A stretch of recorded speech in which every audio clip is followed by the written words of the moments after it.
The PS1 has slowly become a time capsule for me to experience many different games that I've never personally thought I'd ever come to find myself playing in this day and age. The plethora of games in its library spans thousands of various games that allow for so much replayability for the player, enough to cater to years of endless entertainment and witnessing history all stored in a console and a game disc you own. It's a phenomenon that I imagine was unexplainable and incomprehensible to those who grew up with it during the time, but nevertheless, created memories that were of fondness and bliss, and here we are, 2 decades later, recreating those exact memories.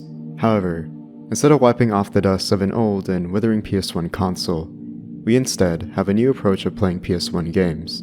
Through the breakthrough of technology, we acquired powerful and advancing game engines, providing for a modern experience. Hence, the revitalization of the PS1, concurrently known to many of those as Retro-Styled PS1 Games, or preferably, at least to me, Modern PS1 Games.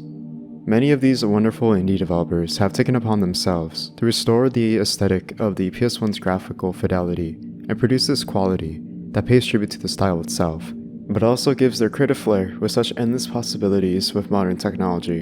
An up and rising and seemingly non-stop production of these modern PS1 styled games is seen especially on itch.io, for many to download for free and play, to reminisce about the better days of your youth.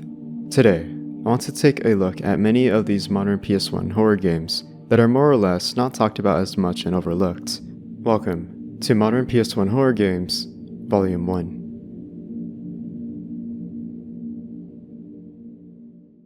Whenever someone tries to approach the Resident Evil formula, especially when it comes to paying tribute to the likes of classic survival horror, I'm always amazed by how creative indie developers give their unique and distinctive quality, yet still pay that respect to the formula. Pathogen-X is one of those many classic survival horror games clearly inspired by the likes of Resident Evil on the PS1, which takes many creative liberties to pay homage to the latter, but also gives its own fresh coat of paint that feels like a modern take on something that was old, but makes it into something new. Pathogen-X supplies the player with an arcade mode, a time attack mode, where you have to race against the clock under a time limit to get the best score. This features the player assuming the role of a Delta Lab agent who is tasked to retrieve the vaccine while avoiding the horrors awaiting you. The lab scientists have become infected with the pathogen virus and have become these grotesque and putrid abominations. They come in different variations that prove to be even deadlier than the last, and will not stop in their sheer quantity and size. So, like any survival horror protagonist, the best way to combat this is with weapons, of course. In gameplay, you'll come to find the overall basics when it comes to getting familiar with the controls, the gunplay, and the resources at your disposal as you start in the waiting room. This gives the player a brief overview of the controls, feeling very reminiscent of Resident Evil 4 with its over-the-shoulder camera angle, having you steady and aim your pistol at all times, while aiming down sights of the reticle allows for a more precise trajectory. The movement is very seamless and smooth, feeling very refined with how much mobility the player can feel when moving with the keyboard keys, as well as when it comes to evasion of enemy attacks with a dodge roll. The weapon variety is very small, but it's a good arsenal comprising of the pistol, shotgun, and assault rifle. In terms of gunplay, it feels very smooth and seamless as well. When killing an enemy, there is always a loud impact when dealing damage that is simulated with the sound design in the environment. Aiming down sights is always on, so you're unable to holster your weapon for when it comes to moving around the environment. The ammo feels scarce to where you don't feel catered to lots of weaponry at your disposal. This is a good thing because this amplifies that tension when it comes to the already fast-paced non-stop action when it comes to dealing damage to enemies, while also strategizing as to how to efficiently deal with them. Weapon damage is diverse enough to make you realize that each weapon results in different damage outputs towards the enemies. Pistols can be very effective in the short term, but slowly become a bit difficult to use in the long term, because the damage becomes less effective towards larger groups or tougher enemies. This has resulted in changing up your weapon to a shotgun for better effectiveness. In turn, this saw me always switching up things and never feeling too safe with a weapon. It adds enough difficulty to incentivize experimentation with your approach to gameplay, which allows for better replays of the arcade mode to better your score with this trial and error. There were many moments where I had to think strategically and use my resources to better benefit my time management, as my grade was dependent on dealing damage to enemies and also damage dealt to me, which required better RNG on my end. It created this rush of excitement as well as pressure with these stakes on the player's end and saw me wanting to retry again to correct my mistakes. For example, Once accessing the vaccine and having to make the trip back to the elevator at the beginning, we will see this huge spike in the enemy spawns, creating this overwhelming difficulty, requiring strategic play while under pressure, instead of wasting all my ammo on a specific enemy that tanks damage. Use the red barrel that has an explosive burst of damage to not only that specific enemy, but a multitude of surrounding enemies to be more effective with damage output. Rather than using all ammo, just kill whatever is in front of you and avoid enemies that don't require any use of excessive force. I also appreciate this neat little Easter egg of the rocket launcher, rewarding the player for taking the initiative to take down the boss enemy instead of running away instinctively. You don't have to, but it's there as a reward for experimenting with gameplay and choosing to challenge yourself. Overall, I found Pathogen-X as a fantastic tribute to the arcade modes in Resident Evil 2, specifically the 4th Survivor, where they took lots of clear inspiration from, nailing the concept phenomenally with this amount of quality to its gameplay, as well as adapting a modern aesthetic to it that felt fresh, but still familiar to feel at home.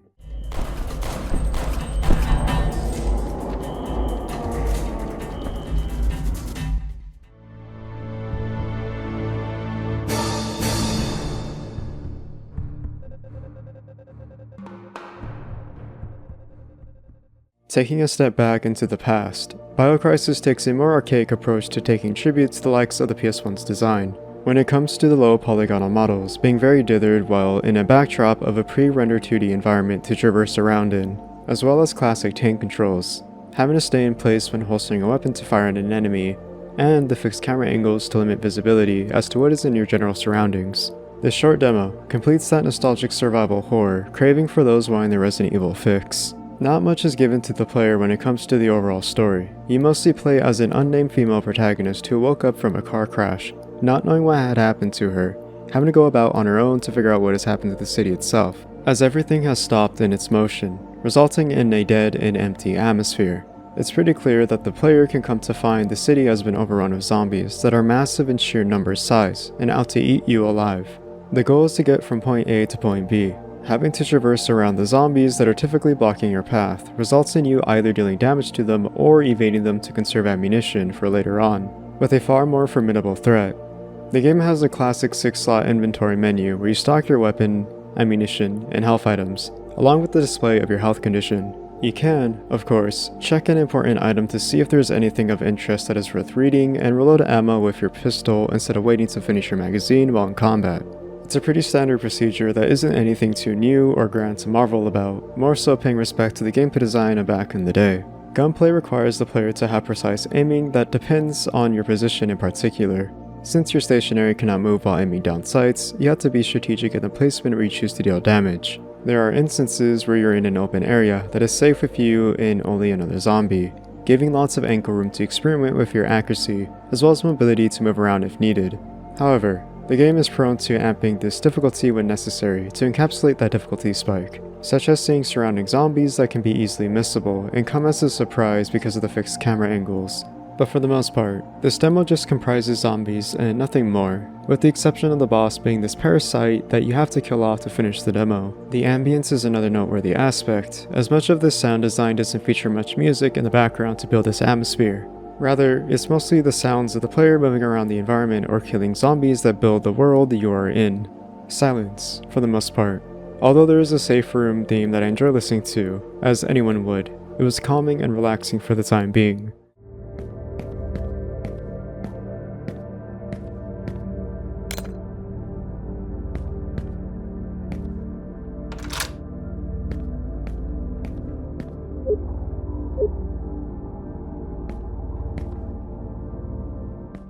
You can also get a ranking depending on your playthrough, which always allows for an incentive for improvement if you are interested. BioCrisis, while very short at roughly 10 minutes, can be a nice little experience to waste a bit of time in and reminisce about the classic survival horror that reflects much of Resident Evil. I imagine it would be a nice trip down memory lane for those who grew up with it and want to create that familiar feeling once again.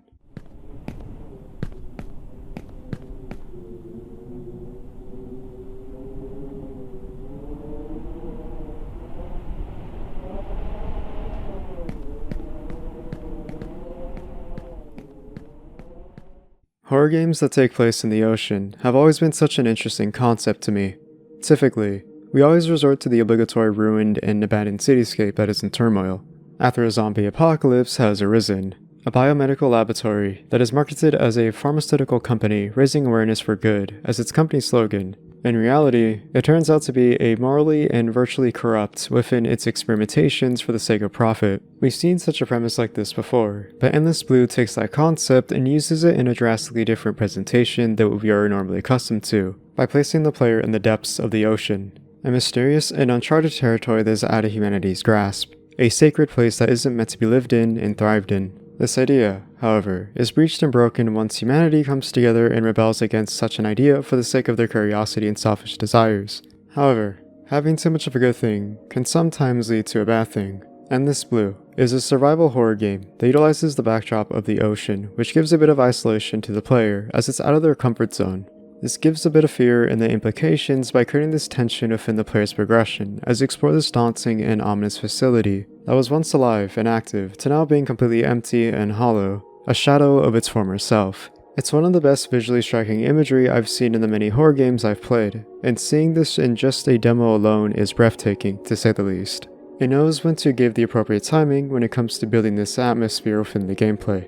Seeing yourself in the facility whilst exploring can have these many moments of silence, where it feels a bit off and uncomfortable, as if something is here lying dormant and waiting for you to approach it. But other times, it has these moments of serenity, seeing yourself walk through these walkways where you can find windows that allow the player to see the ocean in all its glory. It's beautiful to witness the ambience of the ocean depths, which is powerful enough to forget that you're in an ominous and mysterious setting that is supposed to be hostile. This reminds you that you're safe for now, but eventually, you'll have to go back out there and face the unknown. Furthering this progression, you can come to realize that Endless Blue isn't afraid to go out of bounds within its own understanding of its presentation, and get very weird with it, such as this instance of finishing the first demo and seeing this fourth wall break of the developers conveying a general gist of what is supposed to happen with the world building within the ocean facility. The characters you eventually meet could be possible friends or foes. A PS1 console that is awaiting the player to insert disc 2 that is figuratively and literally the second part of the demo itself, thanks to the recent update the game received last September in 2023. I appreciate little things like this. Going even further into this presentation, you find that the game flips everything on its head by taking a psychological horror approach of its liminal surroundings, and the massive and seemingly endless void of empty space you find within this odd and mysterious area. Finding platforms that protrude high above the ground, along with these fascinating sculptures of architecture, can make you want to study them and try to understand them. The best part is the slow buildup of a new enemy encounter, which you don't pay any attention to because it blends into the environment with these mannequins. It's made to not have you pay mind or attention to it because it's so monotonous and insignificant. Slowly, I came to learn that this inanimate object was a force to be reckoned with, turning this into a haunting, Lovecraftian creature out of the blue, with its disgusting and grotesque design. It's a brilliant subversion of expectations that is completely unexpected by the player. Building onto this by introducing the boss enemy of the demo with this robot AI that uses the water as an advantage to hide from the player to avoid taking damage. Using its laser can cause a significant amount of damage to you that can result in a game over quickly without being careful and taking precautions. Resulted in a challenge that required me to study and experiment with the boss's design, which I found myself invested in, trying over and over again until I figured it out. I love that it engaged me the whole way through. The same could be said about the entirety of the demo too. It has many elements of classic survival horror that are seen here that show so much love, passion, and care by those developing this game. It isn't afraid to go and take a step in a modern direction, where it creates this unique blend between old and new. This furthers my interest in the final product of Endless Blue, which I look forward to.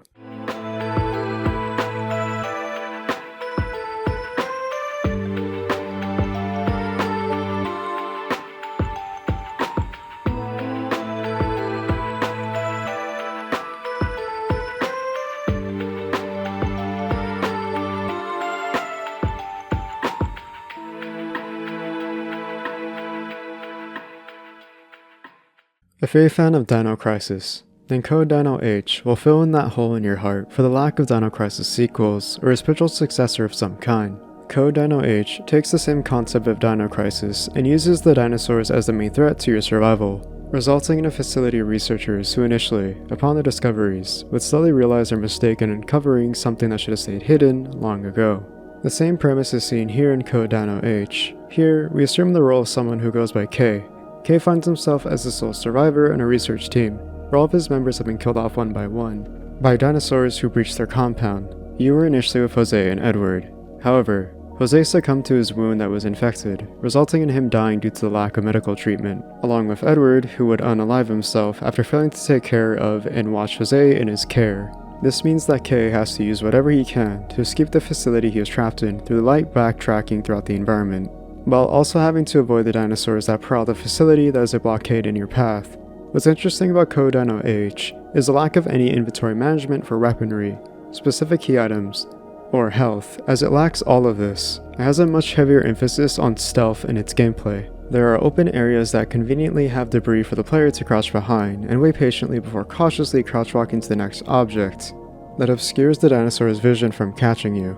It's something that I don't see much in survival horror games, especially classic survival horror games, as it typically relies on the player using gunplay to their aid when combating an enemy. But I think here it works because of the overall presentation.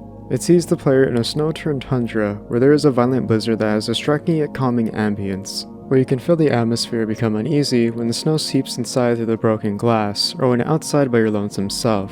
It's this build-up that sets up the tone for the foreboding nature of the facility, seeing a blend of the violence of the snow and the dinosaurs that mesh well together, making the traversal and stealth progressively tense and heart-pounding. Especially when you get caught, you feel the rush of adrenaline course through you as you flee into the next room with a chance of escaping the dinosaur to survive. All while navigating the facility and not knowing where to go makes it even more harsh. Unfortunately, as much as I like this setup for the premise, the indulgence in stealth for gameplay, and the unique blend in the presentation, code Dino-H is very short, around 10 to 15 minutes long, making you want more from this short game, as there is so much potential. But if you're a fan of Dino-Crisis, this is undoubtedly worth checking out.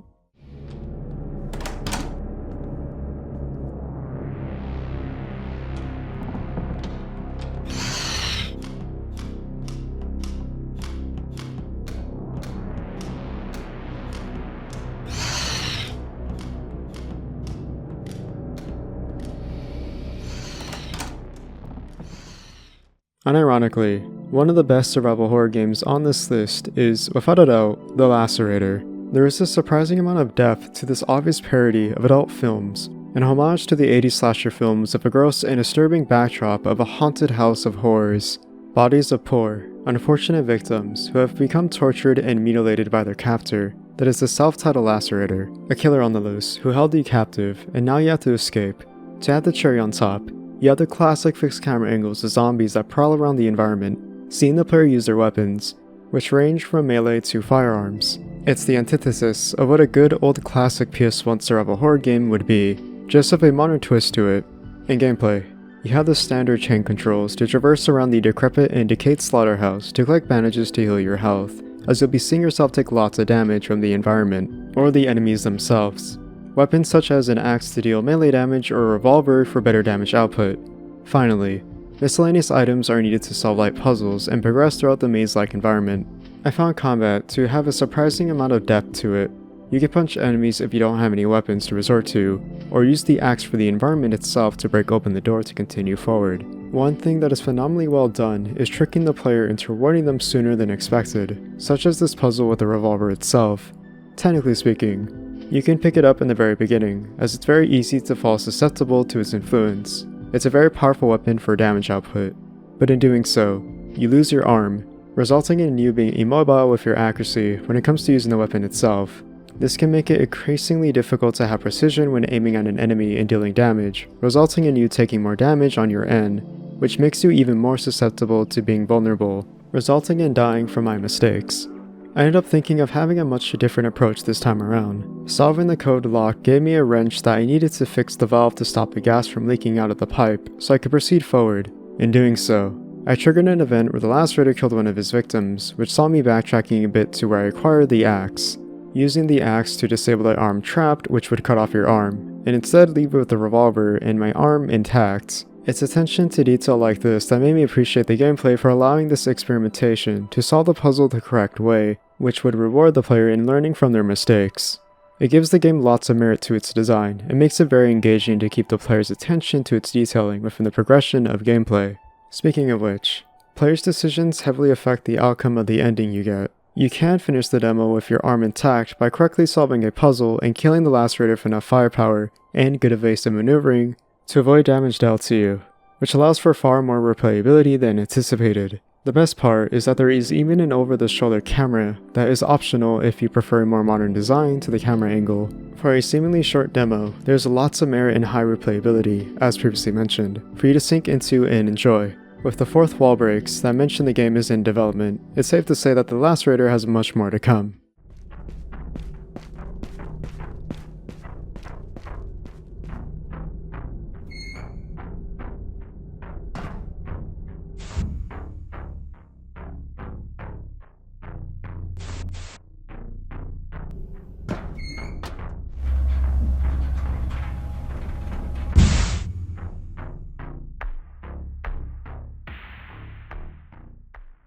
There is this cool phenomenon with people taking hold of popular video game franchises and choosing a game, in particular, to revert its graphical quality to the older style of graphical hardware. For example, we'll see someone take that modern spectacle and downscale it to that of the PS1. This is what many have called such a concept as a demake, allowing for the realization of a what-if that many people may have had in the back of their minds out of curiosity, but never thought of such a possibility being possible. Nowadays, it is possible to use this as a proof of concept.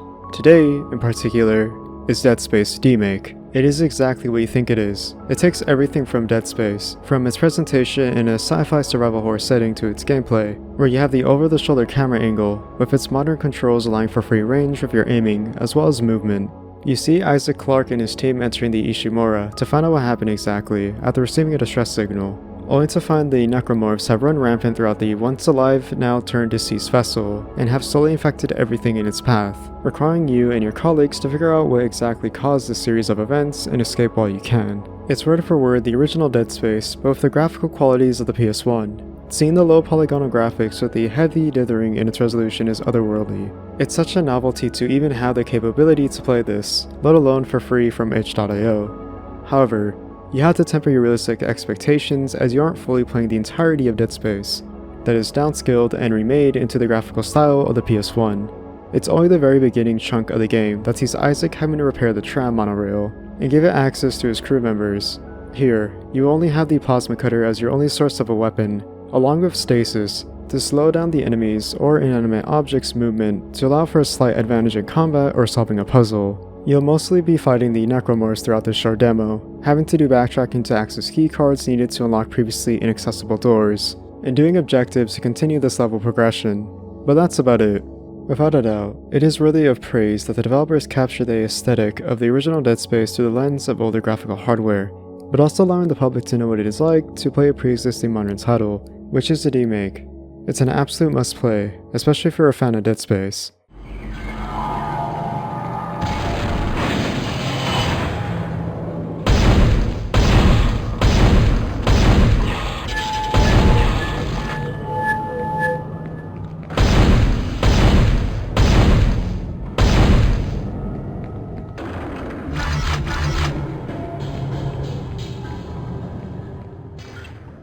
Taking a step back from the obligatory Resident Evil or Silent Hill inspired classic survival horror games that we've been taking a look at, I want to delve into a different modern PS1 horror game that instead takes the inspirations of Japan-only PS1 titles, such as Airu or Clock Tower. Kanpeki pays heavy tribute to those games that set the groundwork for a survival horror female protagonist who has been caught in such a situation that requires her to adopt skills to undergo this survival. We assume the role of Hoshi Morimoto, a high school girl who one day stumbled upon finding herself having a small smudge in her makeup that caused her to have a mental breakdown, finding ourselves in the restroom, looking at ourselves obsessively with this instilled fear and dread of lacking perfection in our appearance. Perfectionism is a recurring theme that is present throughout this game, reflected by Hoshi. How could I make a mistake like this? Oh, Hoshi, your mascara is smudging. She thinks she's so cute. Like she knows my makeup alone is worth a whole month's pay. As if. God, I can't even imagine her life. Wearing cheap products, ignoring each season's trends, mediocre grades, being lazy after school, wasting the weekends with some boy toy. Can someone really live like that? Maybe ignorance really is bliss. After lamenting ourselves for not looking perfect and trying to cover up our makeup with our best efforts, we leave the restroom to find the high school completely abandoned. The hallways that should be busting with loud laughter from friends messing around with each other or chit-chat from the students about the newest gossip around the classmates are non-existent. All that is left is the occasional debris that blocks Moshi from pursuing her path to navigating around the high school, having her take an alternate route to progress. Through this level progression, we are slowly introduced to the tutorial. This presents the classic survival horror mechanics with the inventory management system, which has items that are necessary for combat or puzzle solving. Backtracking throughout the school environment to collect items to go back to previously inaccessible rooms. A safe room to buy health items to restore our health completely, and save until we once again head back into the horrors of being a teenager in high school. One thing that stands out with Kanpeki is its attributes towards its design that reflect that of a high schooler in the 2000s. Looking at Moshi, we can fully assimilate a walking stereotype of a snobby, stuck-up rich girl that is expressed through this gameplay. From seeing the light jabs or snide remarks to the various interactable environments in the setting, or the dialogue carried through the voice actors interacting with each other, you can tell that there was a lot of attention to detail heavily noted down to simulating the high school culture you'd find in your youth. It may reflect Moshi as this obnoxious, arrogant, and rude person, but that is the point of building her character. It gives you a more grounded and realistic protagonist that doesn't feel one-dimensional, but rather, in a weird way, compelling enough to take a liking to. It humanizes her with these qualities that are expressed by a growing pubescent teenager, reflecting that of someone figuring out life in high school, trying to assimilate to the popular trends to still have notoriety towards their social relevancy, and the need to be a perfectionist in the fear of being watched at all times by others. Insecure about what your classmates would say about you, or think about you if you weren't up to snuff with the style or the trends of that season. It may not be the point of the game itself, but it gives depth to the world of Kanpeki that makes me appreciate it more. But social commentary aside, let's dive into the gameplay design. Moshi has very limited resources for her overall gameplay mechanics. She uses her primary weapon of choice, which is the taser. With the taser, you can only swing and attack the other various students who weirdly want to prey on you and attack you. What's interesting is that the taser can be used against you as it has a limited number of uses and needs to be recharged over time. To charge the taser, you have to simultaneously press the R key in a timed manner to charge it completely. The difficulty in this mechanic, however, is when the other students are attacking you, as they will deal damage to you effectively if you fail to manage while under pressure. Giving lots of stakes in this process adds to that horror. The aforementioned health items are not scattered around the high school hallways or classrooms, but rather the mysterious and ominous convenience store that is accessed by the doorway to a parallel dimension, which acts as an item shop for health items and a safe room. It's one of the more creative uses that I've seen in a survival horror game, and I think it's a great addition for further adopting that emphasis and assuming the role of a high schooler after a long day of school and just wanting a snack before proceeding to walk home. One of the boldest design choices that I've ever seen in not just a survival horror game, but really any game, is the concept of self-harm as a gameplay mechanic.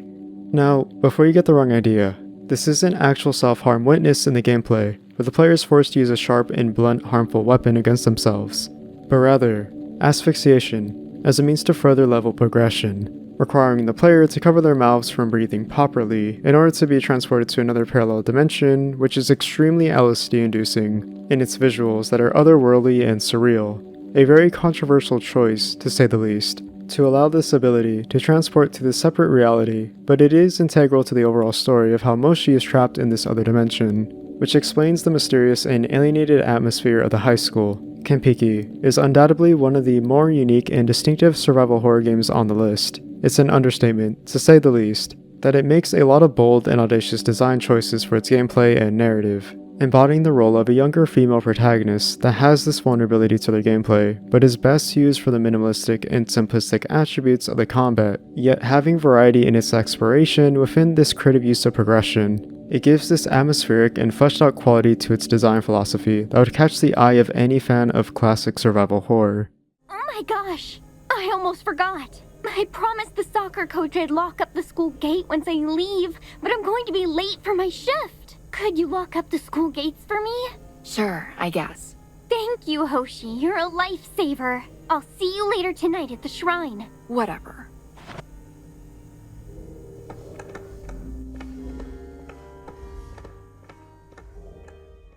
Barbotine is a psychological horror game that I can't wrap my mind around.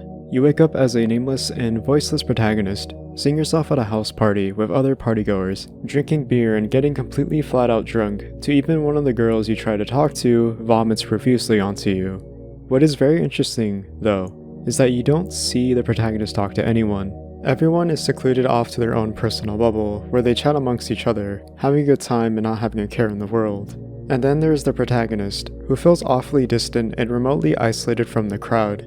It's like we suffer from social anxiety, or lack the initiative to push ourselves out there to immerse ourselves in this atmosphere, but we can't, and we don't. This leads to a series of days, specifically 7 days, where the player will wake up looking at their arms and hands as if they are checking if they are still here, if they still exist. In the apartment we live in, there isn't anything too notable at first glance. The typical furniture you see is comprised of separate rooms within the complex, such as the bedroom, kitchen, and bathroom, showing a normalcy to the person we play as.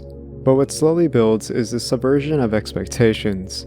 As each day passes, you start to notice that not only does the environment change unexpectedly, but so does the player, becoming this grotesque and putrid monster that loses any resemblance to humanity as we shift to this beast that is unfathomable to comprehend.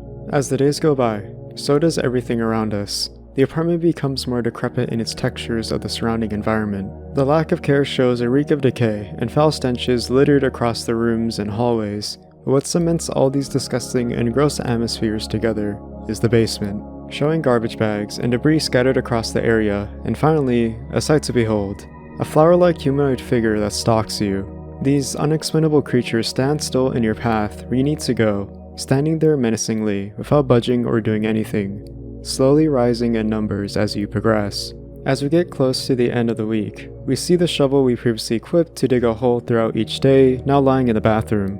We are then introduced to a combat tutorial, using the left and right mouse buttons to learn how to stun an enemy by pairing their attack and then quickly attacking them to kill them off. It's like combat, but so powerful within each swing as you successfully parry a counter and counter back with the dealing blow.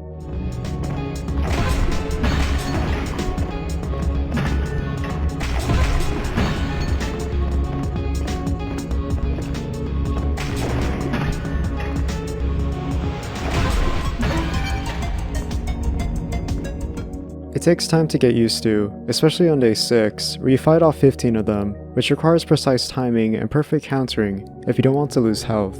Barbotine is undoubtedly a very odd and weird modern PS1 horror game that I still don't entirely understand, but maybe you aren't supposed to.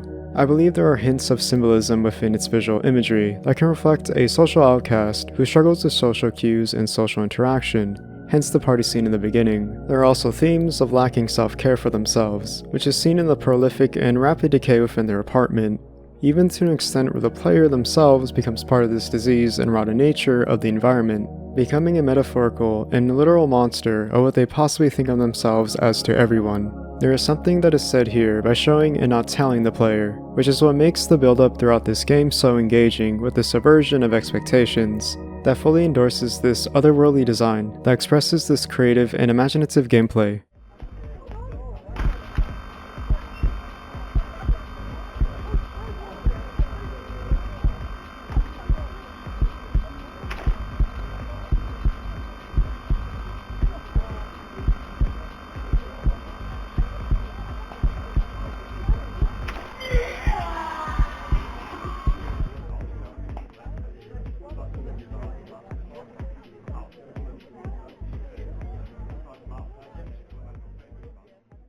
This has been a look into modern PS1 horror games. I sincerely hope you guys who have watched and made it this far into the video enjoy what I had to offer for it today. I know there are far more modern games that take creative liberties to pay tribute to the aesthetics and design of the PS1's graphical fidelity from back in the day that I missed. But I found these indie games, for the time being, to be the most underrated and overlooked, and I don't see anyone talking about them. So hopefully, in my efforts, I was able to shine some light on these games and talk about them, as they are all uniquely and distinctively credible amongst each other, and are, without a doubt, a great time playing. For those interested, I'll be leaving a link to each and every one of these indie games down in the description below if you want to play it yourself. They are all free to play and download, so please show these developers some love and support by playing them whenever you're free to do so. Until then, I'll see you later. Thank you for watching, please have a great day, stay safe, and goodbye.